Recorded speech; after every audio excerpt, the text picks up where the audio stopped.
Okay, hold on. No, that's not what I wanted. Put that on hold.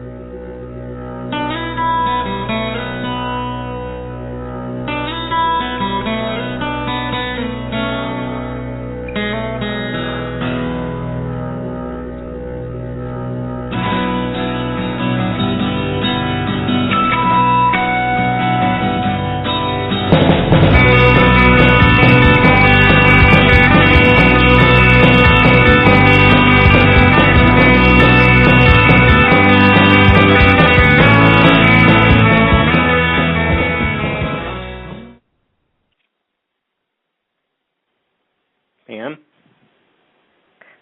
David, am I live on the air? Yes.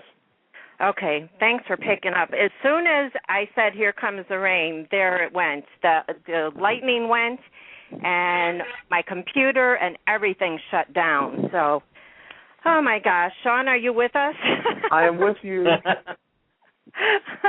Well, for our listeners, thank you for joining us at Take Two Radio. I'm Pam, your host, in the middle of a severe storm in Chicago. And co-hosting with me tonight is David. And our wonderful guest tonight is actor Shaun Ringgold. And we both know him, and I'm sure all you listeners out there know him very well, as Shaun on One Life to Live, Shaun Evans. So welcome, Shaun Ringgold.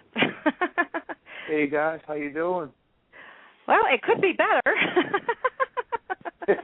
As long as you're not in the rain, you're doing okay. You're not in the rain. Oh, God. If you have some shelter, some people are stuck getting poured on right now. You're all right.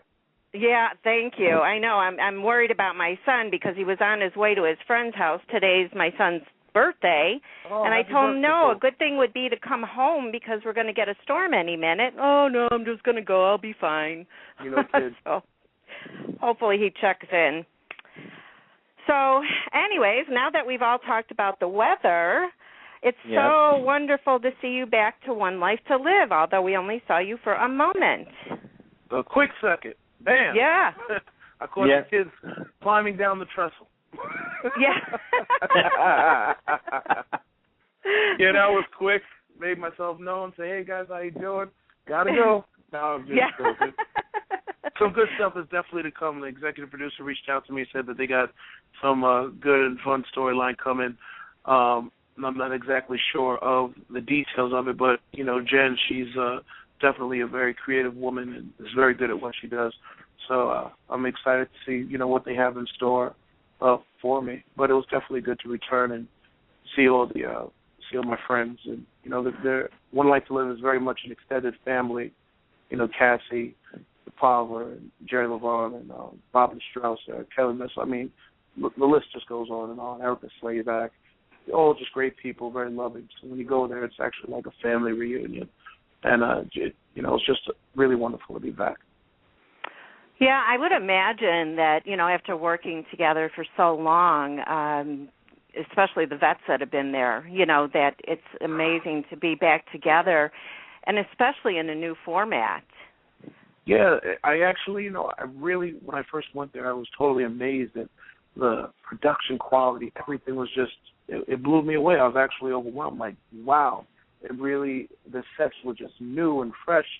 And, like, Dorian's house, just everything looked so nice. I was like, wow. Yeah.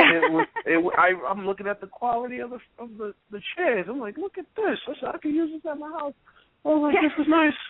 I mean, they really did a great job building that set over there. Very impressive. I mean, I shot at that studio 3 times on a show called Are We There Yet? And and it was really nice, but they really took it to another level over there.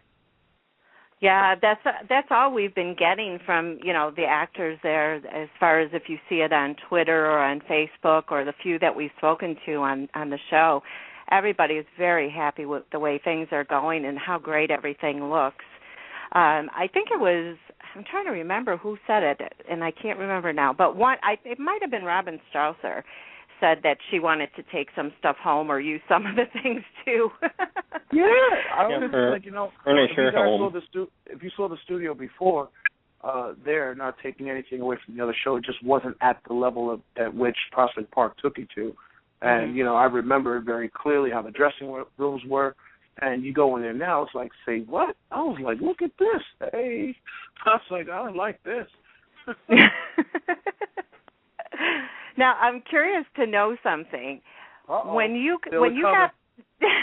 I feel something coming. The way that you just said, I've been meaning to ask you something. Oh, here we go. I plead the fifth. No, I'm just joking. Yeah, I don't mean to cut you off. That's okay. There's only a few things that I was curious about, and one of them is that your name on One Life to Live, of course, is Shaun, but they spelled it differently than you do in real life. Now, was the character already named Shaun, and you just happened to get that part, or how did that work out?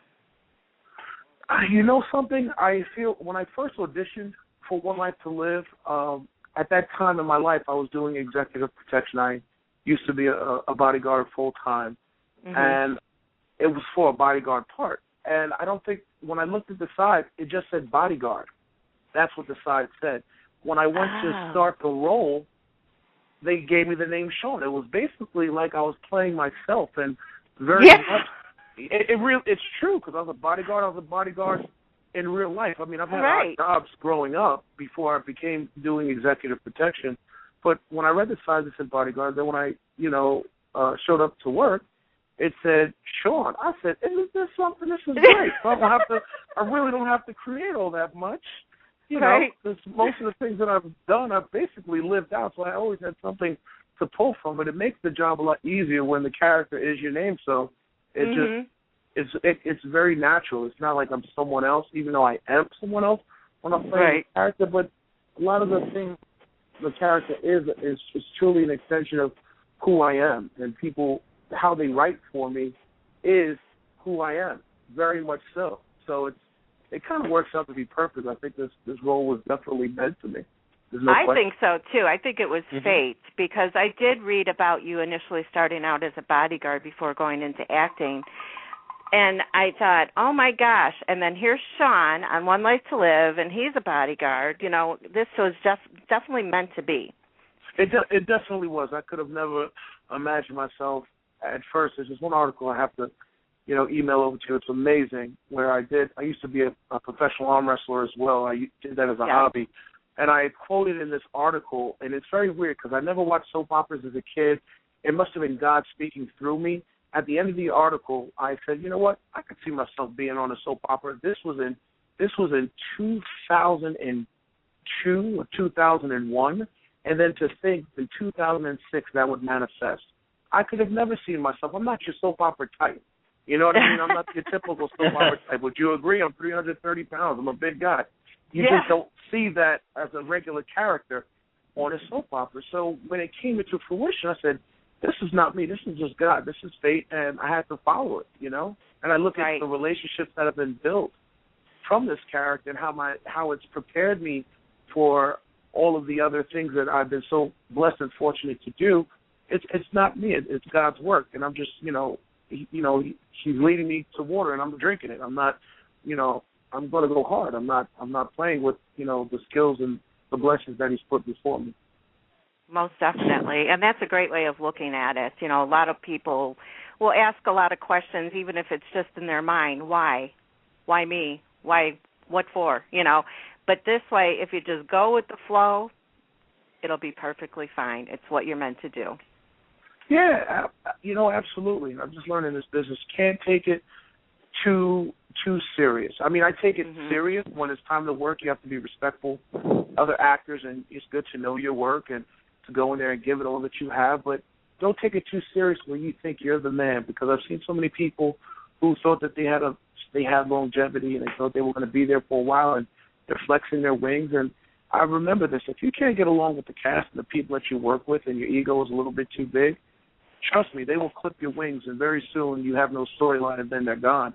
And I've seen people come in contract and in and out, and it was a very humbling experience to watch and to learn, because I've never been one to be one like, I'm that guy. I go in there, I try to have fun, and I try to find the best in everybody. Everyone's got their quirks. We understand that.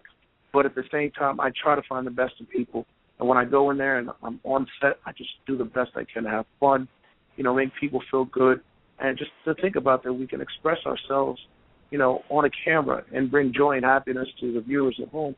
It's amazing because, I don't see myself as myself. When people say, I loved your scenes, I'm like, really? Because I don't really watch my stuff that much because, many actors are self-critical. But when you know that what you do brings happiness to other people, it's truly, it's one of those moments that you just pinch yourself and say, wow, how fortunate am I? And I really am. That's so very true. And there's so many actors out there that, need a job. So if you're going to get an ego, you might as well start walking now because someone's going to take over that part. Let me tell you something.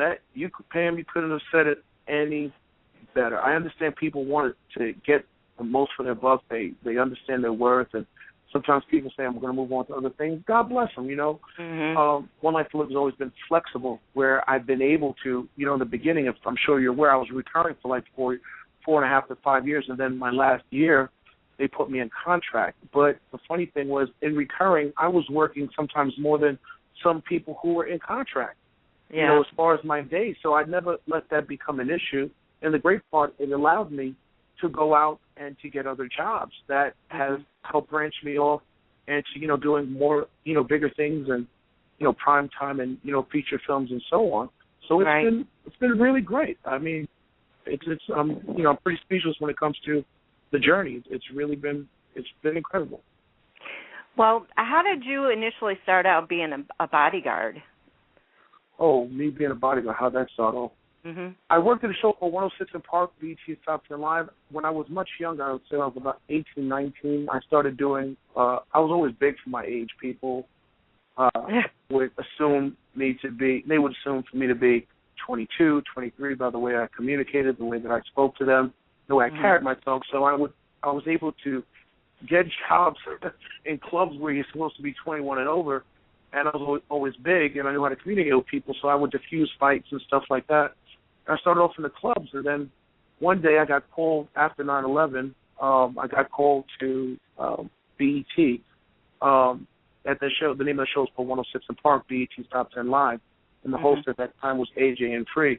And at that place, it was a video show, kind of like TRL, and it was a video show. So I was working there, and then that is where I started to learn how to become a true executive protection specialist, because we had the top names in Hollywood coming to our show to promote their album, to promote their movie.